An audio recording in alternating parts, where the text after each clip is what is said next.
Parece que por la feria de turismo entonces el tema guerra no se habla, a pesar de que la guerra puede afectar en el contexto turístico, ¿no? Y en el contexto de exposición de comercio entre los distintos países. Es un gusto recibirte, Mauricio Rabuffetti. Siguen... ¿Cómo andas, Gabriela Varelo? Muy bien, muy bien. Una relación de años, al parecer, por la forma en que se tratan. Una relación de años, donde Mauricio suele ponernos en contexto. De las cámaras, ¿no? Vamos a aclararlo. Mucho más allá de las cámaras, Estamos exactamente. trabajando juntos en Metrópolis. Ah, es verdad. Hace muchos años, décadas. Es verdad, es verdad. Mauricio, nos importa conocer tu opinión y sobre todo, bueno, lo que se pueda ir viendo como balance de este conflicto que parece que lejos de desinflarse escala entre Israel e Irán. ¿Cómo estamos parados hoy en el conflicto? Bueno, es probablemente uno de los conflictos, una de las guerras más complejas que nos ha tocado analizar en estos años en los que abrimos la ventanita al mundo aquí en la televisión pública y nos pusimos a ver lo que pasaba afuera, ¿no? La verdad es que es un conflicto potencialmente peligroso para la humanidad, porque lo que está ocurriendo es que se enfrentan dos potencias militares con el argumento central de que Irán no tenga acceso a la bomba nuclear. Irán viene enriqueciendo uranio, que es una cuestión clave para poder acceder al combustible de estas bombas, y desde el momento en el que pasa cierto límite, 60% de enriquecimiento de uranio, tiene dos isótopos el uranio, uno el 238, otro el 235, cuando tiene enriquecen en 235, pueden empezar a acceder más rápidamente a ese famoso 90% de límite que exigen las bombas nucleares. Ahora somos todos expertos en energía nuclear y en bombas nucleares. Sí. La verdad es que la razón, digamos, argumental es esa. Pero hay que ver el contexto, hay que ver un poquito más allá, ¿no? Como si fuera una cebolla, vamos yendo de lo primero a lo más global. Israel en los últimos años ha prácticamente anulado a los que se llaman los proxies, que son los grupos de apoyo de Irán, como Hamas, como Hezbollah, como muchos grupos que actuaban en Siria. El gobierno sirio, que era un aliado de Irán, cayó, el gobierno de Bashar al-Assad.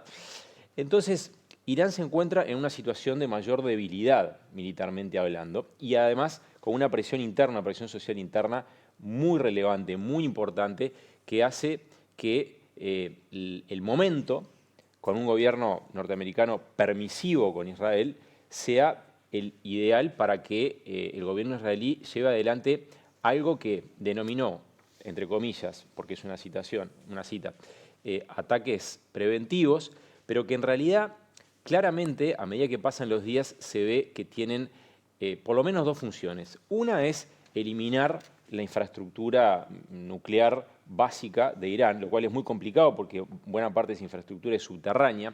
Algunos especialistas dicen que solamente Estados Unidos tiene las bombas necesarias para eliminar las centrales centrifugadoras que están bajo la superficie, no la parte superior, como ha hecho Israel hasta ahora. Y lo segundo, que está bastante claro, es que está aplicando una estrategia bastante similar a la que usó tanto con Hamas como con Hezbollah, que es ir descabezando al régimen. Es decir, a medida que sube un nuevo líder militar, lo matan, porque evidentemente Israel tiene infiltrado Irán. Esta operación empezó desde adentro del territorio iraní, eliminando bases de lanzamiento de drones, eliminando bases de lanzamiento de misiles. Hay imágenes, por supuesto, porque hay mucha propaganda en esta guerra. Cada vez más en la guerra hay propaganda, siempre la hubo, pero ahora además la vemos en vivo, entonces es bastante más llamativo. Entonces, en este contexto, lo que ocurre es que con un Irán más debilitado, con un régimen que no es que luche por su supervivencia, porque es una dictadura que tiene, tiene un dominio sobre su pueblo, es real que existe también, pues lo vimos en los últimos años, un movimiento interno muy ahogado de personas que quieren terminar con la revolución islámica dentro de Irán y volver a ese Irán liberal que había antes de este fenómeno. Entonces, es claro que Israel encuentra en este momento la posibilidad no solamente de bloquear algo que es una amenaza existencial para muchos países en Medio Oriente, que es un Irán con bomba nuclear. Recordemos que Irán además es enemigo de Arabia Saudita y podemos seguir nombrando países, no solamente de Israel. Y la posibilidad eventualmente de tirar abajo un régimen que desde su fundación, desde que existe en 1979 este régimen que hoy gobierna Irán, es una amenaza explícita para la existencia del Estado de Israel. Este es un poco más que el contexto. Esta es la situación actual. ¿Por qué decíamos que es uno de los conflictos que más nos debería preocupar en el mundo? Porque Israel es una potencia nuclear, no lo dicen públicamente, pero es un secreto a voces que es una potencia nuclear, pero hay otros aliados que vienen a integrarse a este mapa, como Pakistán, por ejemplo, que apoya por lo menos desde afuera en este momento a Irán. Pakistán enfrentado con India en este momento por Cachemira nuevamente, después de 4 guerras. Ahora vamos por una, no por una quinta, pero hubo escaramuzas hace poquito. Entonces puede haber un increyendo. Recordemos que Irán, por ejemplo, colabora con Rusia, le provee drones de fabricación iraní a Rusia. Aquí hay un entramado. Y nuclear también, ¿no? ¿Cómo? Pakistán nuclear también. Pakistán es una potencia nuclear, Sí. India es una potencia nuclear, Rusia es una potencia nuclear. Francia. Francia, por supuesto, también, pero Francia está bastante más al margen, no en lo discursivo, porque Macron el presidente francés tuvo su que ver ayer en la cumbre del G7. Y bueno, y por último, Trump que se va de la cumbre del G7 aceleradamente, se va antes de tiempo. Una cumbre de 2 días, él anoche se fue. Trump es un gran actor. Es muy importante este tipo de gestos, pero se va porque señala que hay algo que Estados Unidos pretende hacer. ¿Qué es lo que pretende hacer? Tener enviados, negociar con Irán. Hubo un llamado de Trump en su red social, en esta red paralela que tiene, se llama Truth Social, a evacuar Teherán. Y a buen entendedor, pocas palabras. Evacuar Teherán significa que alguien, léase en este caso Israel, podría barrer con una ciudad de 10 millones de habitantes. La única forma de que eso ocurra es una bomba atómica. Es decir, que la amenaza está latente.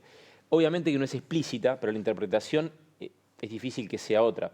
Que vaya a ocurrir o no es diferente a que nosotros podamos analizar lo que pasaría si esto se convierte en un conflicto nuclear. Ojalá que no, porque no hubo conflictos nucleares en la historia de la humanidad. Ya vamos a ir a ese desarrollo de cómo puede escalar. Ahora, cuando hablabas de Trump, me interesa detenerme en un punto. Ha tenido como una actitud medio ambigua. Por un lado es... Como siempre. Bueno, sí... En realidad yo hablo de que habría que negociar, no me entero de lo que va a hacer Israel, pero sí estoy enterado porque necesito estar enterado de todo. ¿A qué está jugando Trump? ¿A qué está jugando este hombre que dijo que terminaba la guerra de Ucrania en un día y van cuántos meses ya? Bueno, sí. Es decir... Él en su faceta de pacifista no ha tenido demasiado éxito, ¿no? Ninguno de los dos grandes conflictos con los que asume, ni la guerra entre Israel y Hamás, ni el conflicto entre Ucrania y Rusia han llegado a su fin, ni van a llegar a su fin rápidamente. Pero yo te expando un poquito la pregunta que vos hiciste a qué pasa con el resto de las potencias occidentales. ¿Qué pasa con Japón? ¿Qué pasa que criticó el ataque de Israel a Irán? ¿Qué pasa con Francia? ¿Qué pasa con Reino Unido? Hay una condena, se pone, digamos, la responsabilidad en el régimen iraní por no querer negociar en función de las condiciones que Occidente pone sobre su programa nuclear. ¿Por qué pasa esto? Esto iba a suceder este domingo, ¿no? Iba a pasar en etapas, con mediación de Omán. La negociación se da entre Estados Unidos e Irán. Irán lo que ha hecho en los últimos años y décadas ha sido ganar tiempo. ¿Para qué? Para enriquecer uranio. ¿Para qué? Para tener uranio suficiente. ¿Para qué? Dicen ellos, para un programa nuclear civil. Claro que si uno ve las tablas del Organismo Internacional de Energía Atómica, se da cuenta que el nivel de enriquecimiento de uranio, de generación de ese combustible puede ser para fines civiles o no, que ha hecho Irán, le permite aceleradamente escalar hacia una bomba atómica, ¿sí? Entonces, ¿cuál es el temor que tienen las potencias occidentales y también Japón? que Irán se dote de la bomba atómica y con la declarada rivalidad que tiene con Israel o con Arabia Saudita, se convierta en un poder desestabilizador de una región que es un polvorín. ¿Qué es lo que ha hecho el G7 claramente? Y lo han dicho el primer ministro británico, el primer ministro canadiense, lo ha señalado el canciller alemán. Lo que hacen es responsabilizar a Irán. ¿Por qué? Porque Irán no se sienta a negociar para volver ¿a qué? A una situación que se generó en el año 2015, cuando, con un acuerdo que se hizo durante el gobierno de Barack Obama, el Organismo Internacional de Energía Atómica podía entrar a los sitios nucleares iraníes y controlar que lo que había allí era un programa con fines nucleares, porque energía nuclear generan España, Francia y muchos otros países que tienen centrales atómicas, Ucrania, para generar energía para su gente. Lo que ocurrió fue que en el año 2018 Trump retira a Estados Unidos de ese acuerdo y al retirarlo cae ese acuerdo e Irán aprovecha esa ventana de oportunidad para escalar su programa porque, en definitiva, está bastante claro si uno mira la historia de las últimas décadas que Irán no está buscando un plan con fines exclusivamente civiles. Irán está buscando avanzar hacia la posibilidad, al menos, de tener una herramienta, entre comillas, que le daría un poder inconmensurable. Cualquier potencia nuclear tiene la capacidad de influir políticamente en su entorno inmediato, pero además en las decisiones políticas de todo el mundo. ¿Volverán a ese acuerdo? Esa es la gran pregunta y eso es lo que quiere lograr Estados Unidos. Estados Unidos no está necesariamente por una situación de guerra como esta. Si cae el régimen de los ayatolás, tampoco se sabe cuál es el plan B en Irán. Fíjense lo que pasó en Siria. Siria está prácticamente desmembrándose porque cayó una dictadura cruel. Si cae el régimen de los ayatolás, ¿qué es lo que puede pasar después en Irán? Bueno, es una incógnita. Lo cierto es que si el objetivo es llevar a Irán a negociar, que para eso está haciendo presión Estados Unidos, bueno, habrá que ver si el régimen iraní lo acepta o no. Hasta el momento han dado la pauta de que van a seguir en este intercambio, en esta guerra, que lleva ya hoy 5 días, si no me fallan los cálculos, empezó el viernes, 5 días.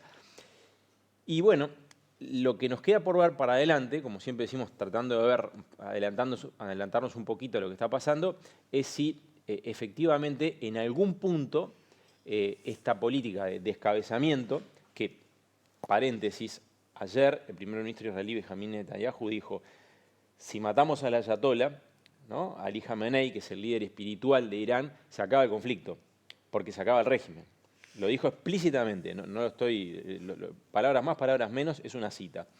Por lo tanto, habrá que ver hasta dónde llega Israel en sus planes. Claramente tiene las posibilidades de ir eliminando figuras importantes. Ayer mató al jefe del Estado Mayor Conjunto, al segundo, ¿no?, al que ascendió hace 4 días, otra vez, con lo cual la muestra de que Israel está presente en territorio iraní es bastante elocuente, ¿no? Otro capítulo será evaluar cuánto le sirve a Netanyahu abrir este nuevo frente, haber sido el primero en tirar la piedra en este contexto, su contexto interno en Israel, cuando necesita milicianos y termina llamando a los más ortodoxos y los ortodoxos le dicen, epa, hasta ahí no llegamos. Vamos a hablar de esto, si te parece bien, en cualquier momento. Cuando ustedes ¿Avanzamos? quieran. Recordemos simplemente esto que decíamos al comienzo, ¿no? Israel no ataca a Irán en cualquier momento, lo ataca después de haber eliminado un montón de factores que hubieran contribuido a la fortaleza de este régimen. Bueno, muy bien. Después también relacionaremos esto con Gaza. Gracias.